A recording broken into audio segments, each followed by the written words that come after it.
అధికార పార్టీ తామేం చెప్పినా జనం అంతా నమ్ముతారు అని ఆశిస్తుంది. అందుకు తగ్గట్టుగా ప్రచారానికి పూనుకుంటుంది. తామేం చెప్పినా చెల్లుబాటు అయిపోద్ది అనే భావంలో ఉన్నట్టు కనిపిస్తుంది. అందుకు ఉదాహరణ ప్రస్తుతం సోషల్ మీడియాలో టీడీపీ చేస్తున్న క్యాంపెయిన్ ఒకటి. ఇక్కడ మనం చూస్తే సంక్రాంతికి సొంత ఊర్లకు వస్తున్న ప్రయాణికులకు ఆంధ్రప్రదేశ్ ప్రభుత్వం పండుగ కానుకలు ప్రకటించింది. చాలా విడ్డూరం అన్నట్టు, పండుగ కానుకలట. ఈ సంక్రాంతికి వివిధ ప్రాంతాల నుంచి సొంతూరు చేరుతున్నటువంటి వాళ్ళకి ప్రభుత్వం కానుకలు ప్రకటించింది. ఏంటయ్యా ఆ కానుకలు అని అంటే, ఈ ఏడాది ఆర్టీసీ ఛార్జీలు పెంచలేదు ప్రభుత్వం చెప్తున్న మాట. ప్రైవేటు బస్ ఛార్జీలు ఎక్కడైనా రేట్లు పెంచితే బస్సులు సీజ్ చేస్తామని గట్టిగా హెచ్చరించింది.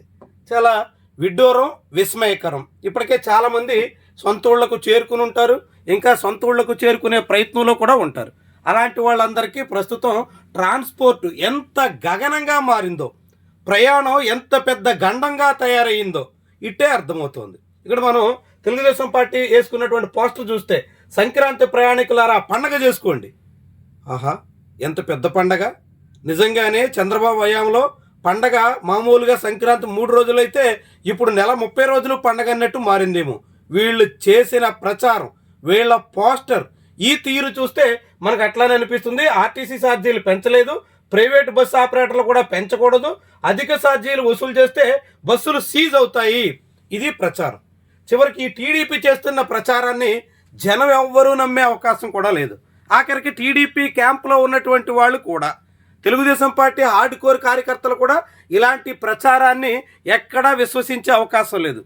అంతెందుకు, చివరికి ఈనాడు, ఆంధ్రజ్యోతి లాంటి పత్రికలే నమ్మడానికి సిద్ధంగా లేవు. ఎందుకంటే వీళ్ళు ఎట్లా ఈసారి చంద్రబాబు సర్కారు ఈ సంక్రాంతి ప్రయాణికుల్ని ఎట్లా వేధించిందో ఈరోజు ఆంధ్రజ్యోతి, ఈనాడు రాసినటువంటి కథనాలు చూడొచ్చు. ఆంధ్రజ్యోతి పత్రికలో మనం చూస్తే ఈరోజు టీఎస్ఆర్టీసీకి పండగ, ఎందుకంటే ప్రత్యేక బస్సులను ఏపీఎస్ఆర్టీసీ తగ్గించేసింది.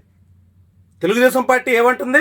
పండగ చేసుకోండి, అసలు ఎక్కడ ఆర్టీసీ ఛార్జీలే పెంచలేదు, ఎక్కడ ఎవరికి భారం కాకుండా చూస్తున్నామని చెప్తుంది. ఆంధ్రజ్యోతి ఏమంటుందంటే, తెలుగుదేశం పార్టీ చేస్తున్న ప్రచారం ఒట్టి బూటకం, ఈ పండక్కి ప్రైవేటు బస్సులు కూడా నడపడం లేదు. గత ఏడాది తెలంగాణ నుంచి, అంటే హైదరాబాద్ నుంచి 2000 బస్సులు, స్పెషల్ బస్సులు నడిపితే ఈ ఏడాది కేవలం 200 బస్సులు మాత్రమే నడిపారు. అంటే 10% మాత్రమే బస్సులు నడిపారు, 90% సర్వీసులు ఎగ్గొట్టేశారు అని చెప్తుంది. ఎందుకు ఎగ్గొట్టేసినట్టు?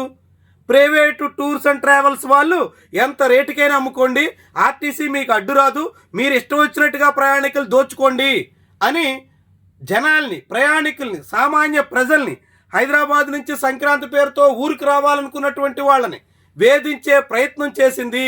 దీనివల్ల తెలంగాణ ఆర్టీసీకి పండగ వచ్చింది, ప్రైవేటు ట్రావెల్స్ వాళ్ళు యథేచ్ఛగా దోచుకునే అవకాశం వచ్చింది, ఏపీఎస్ఆర్టీసీ లేకపోవడం వల్ల జనాలకు అవస్థలు మిగిలాయి.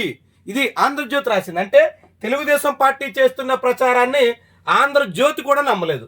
పోనీ ఈనాడు ఏమైనా నమ్ముతుందా అంటే, ఈనాడులో వచ్చినటువంటి కథనం, అది కూడా అమరావతి జిల్లా పేజీలో వచ్చినటువంటి కథనం చూస్తే చూడొచ్చు. దొరికిందే చోటు, దక్కిందే సీటు, బస్సు కోసం జనం పడుతున్న అవస్థలు, రైళ్లలో వాష్రూమ్లో సైతం కష్టాలు, రైల్లో సీట్ లేక చీరతో ఊయాలు కట్టుకుని ప్రయాణాలు చేస్తున్నటువంటి వాళ్ళు, జనం అవస్థలు ఎట్లా ఉన్నాయి చూడండి. వీటన్నిటికీ తోడు ఈనాడు రాసినటువంటి కథనం చూడండి. ఇదే సందు దోచేయి ముందు, హెడ్డింగ్. ఎంతకంటే ఇష్టారాజ్యంగా ప్రైవేట్ ట్రావెల్స్ ధరలు. తెలుగుదేశం పార్టీ ఏం చెప్తుంది? ప్రైవేటు ట్రావెల్స్ వాళ్ళు ధరలు పెంచడానికి లేదు, ఎవరైనా ప్రయాణికుల నుంచి అధిక ధరకు వసూలు చేస్తే వాళ్ళ బస్సులు సీజ్ అవుతాయి అని చెప్తుంది. ఈనాడు ఏమంటుంది చూడండి.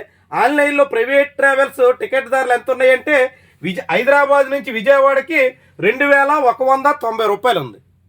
సాధారణ కాలంలో దాని టికెట్ ఎంత? 700, మహా అయితే 800 రూపాయలు. 700 ఉన్నటువంటి టికెట్ని 300% పెంచి 2200కి, 2400కి అమ్ముకుంటున్నటువంటి తీరుని ఈనాడు పత్రిక ఆధారాలతో బయటపెట్టింది. అంటే తెలుగుదేశం పార్టీ చేస్తున్న ప్రచారం ఎంత ప్రహసనమో, ఎంత ఒట్టి బూటకమో మనకిట్టే అర్థం చెప్పేలా ఈనాడు, ఆంధ్రజ్యోతి రాతలు ఉన్నాయి. సామాన్య జనాల మాటలు, జనం ఎదుర్కొంటున్నటువంటి అవస్థలు, ఈ ప్రయాణాల కోసం వాళ్ళు పడుతున్నటువంటి పాట్లు, ఇవన్నీ పక్కన పెడితే ఈనాడు రాసినటువంటి కథనం, ఆంధ్రజ్యోతి రాస్తున్నటువంటి రాతలు ఇవన్నీ చూస్తే తెలుగుదేశం పార్టీ ఎంత నిస్సిగ్గుగా, నిస్సంకోచంగా, ఇష్టారాజ్యంగా అబద్ధాలు ప్రచారం చేస్తుందో మనకి ఇట్టే అర్థమవుతుంది. దొరికిందే సందు దోచేయి ముందు, అది తిరుగు ప్రయాణంలో కూడా ఆగకుండా నిలువు దోపిడీ చేస్తున్నారు అని ఈనాడు రాస్తుంటే, ఆంధ్రజ్యోతి ఇదే రీతిలో కథనాలు ఇస్తుంటే తెలుగుదేశం మాత్రం అబ్బే అంతా బాగుంది, జనానికి పండగ వచ్చింది, పెద్ద పండగ చేసుకుంటున్నారు ప్రయాణాల్లోనే అనేటువంటి రీతిలో చిత్రీకరిస్తుందంటే ఎంత నిస్సంకోచంగా సాగుతుందో, ఎంత నిస్సిగ్గుగా వ్యవహరిస్తుందో మనకి ఇట్టే అర్థమవుతుంది అనమాట. అంటే టీడీపీ చేస్తున్న ప్రచారాన్ని ఈనాడు ఆంధ్రజ్యోతి గాలి తీసేస్తున్నట్టుగా మనం కూడా భావించాల్సి ఉంటుంది.